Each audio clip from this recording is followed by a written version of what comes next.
UGD coming at you with the Jimenez Arms JA9 in 9mm. That's right, fellas. That is the correct caliber. And I was down at Midwestern Coin and Gun in Wichita, Kansas. That's over on West Central, talking to John, the proprietor. And he's one of my first stops because John carries probably the most eclectic inventory of used guns. And he's primarily a used gun dealer.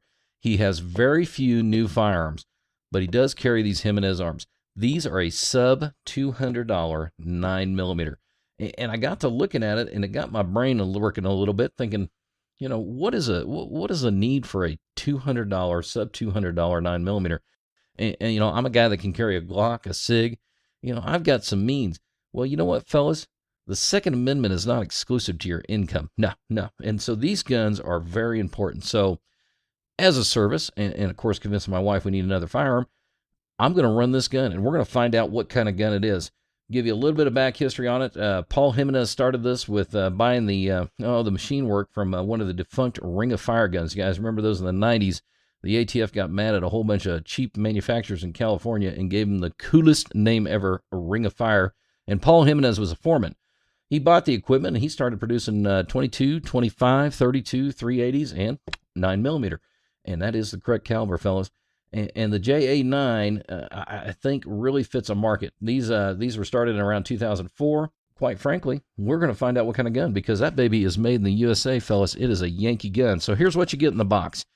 You get the instructions on the trigger lock. And guys, those are pretty stout instructions for a trigger lock, and you're going to see why here in a second.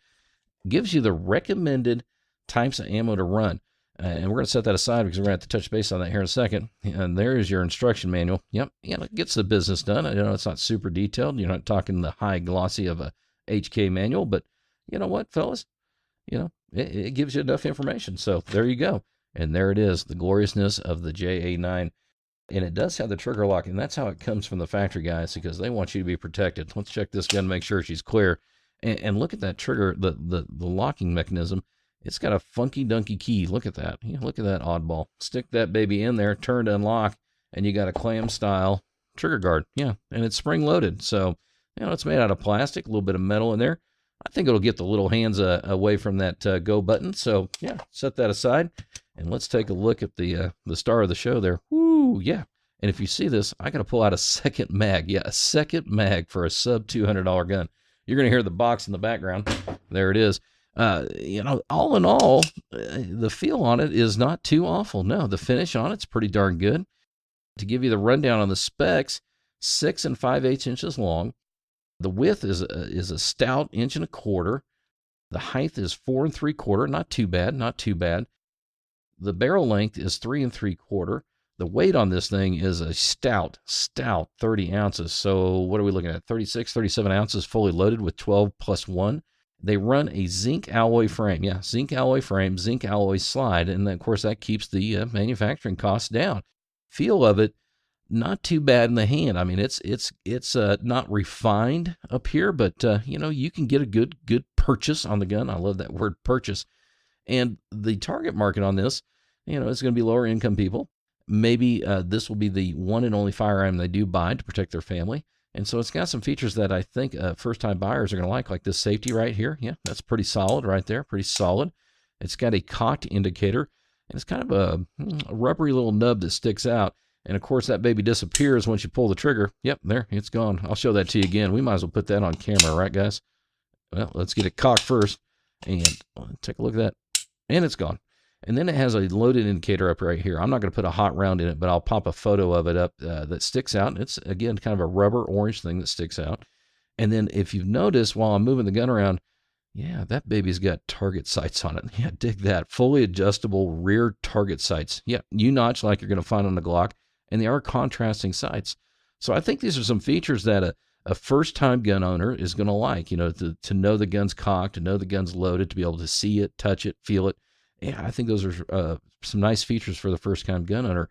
Now, let's go ahead and break this baby apart, and it's pretty simple. It's got a little button back here. There you go, right there.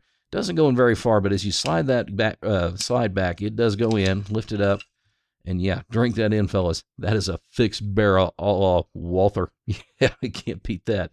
It is a steel barrel. I put a magnet to it, and it's stuck. and it is double pinned into the frame, which of course is zinc alloy. And let's go ahead and take a look at the slide. I love my slides. Yeah, not too bad. I mean, the machine work in there and the casting, I think that'll get the business done. Heavy duty steel spring that goes in there, and that maybe is solid. And then it's got I guess we call that a collar to go around the barrel, and of course it's going to ride that spring right in there. And let's go ahead. I'm a barrel connoisseur. Let's take a look down there. Woo! Drink that in, fellas. It did come with rifling, sub 200, and did have the rifling. And then you have your feed ramp back here. Yeah, you're not seeing a high polish, but yeah, I think it'll get the job done. All in all, the build quality is not bad. It actually is a bit surprising that it's this well done.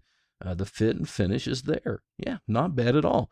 So when John and I were talking about this and went in there to find a used gun, do a little bit of horse trading, but we got to talking about this, and yeah, I thought we're going to give that a test drive.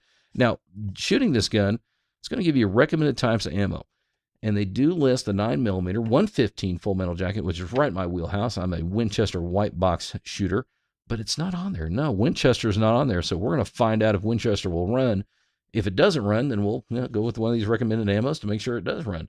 And it does say down here, and it's underlined, guys, we do not, and I want to stress that not is in all caps in bold, recommend the use of steel or aluminum casing. So we will not be running those through there. What do we want to accomplish with this gun? We want to find out if you spent $180, $190, are you getting a decent firearm? Is this a firearm that you can protect yourself with? That's the goal of this test. And so far what I've seen, the fit and finish is there. If you're the original owner on it, you've got a lifetime warranty. So that zinc alloy, yeah, it's not going to be Sig Sauer stainless steel, but if you do have a problem, you can send it into Jimenez Arms. John showed me another one. Bam. Yeah, there you go, guys. I bought a second one, and that baby is in a bronze. And I do not like painted guns. Either you got to be stainless or black, but Jimenez, this color is just full on awesome. So we've got a second one to run, and this is how we're going to do it. The black one is going to be our test gun. We're going to run this, and we're going to run the hell out of it and find out, can it handle a few hundred rounds? How's the accuracy? How's the durability? And how's the reliability? Is this a gun that I would purchase for self-defense? And then this hot rod right here, we're going to take this one and we're going to turn this into our match gun. Yeah, our match gun. We're going to run Doing Tree on this gun. We're going to see if this gun can run with, Glock 19, Sig Sauer Legion. We're going to find out if it can run with the top tier guns and find out exactly what we have here. So this is your first look at the Jimenez Arms JA9. That's right, fellas. That baby is in the correct caliber 9mm. If you like the video, hit the thumbs up. If you think I've absolutely lost my mind, hit the thumbs down, and please subscribe. He hates these cans! Stay away from the cans! Die, gas pupper!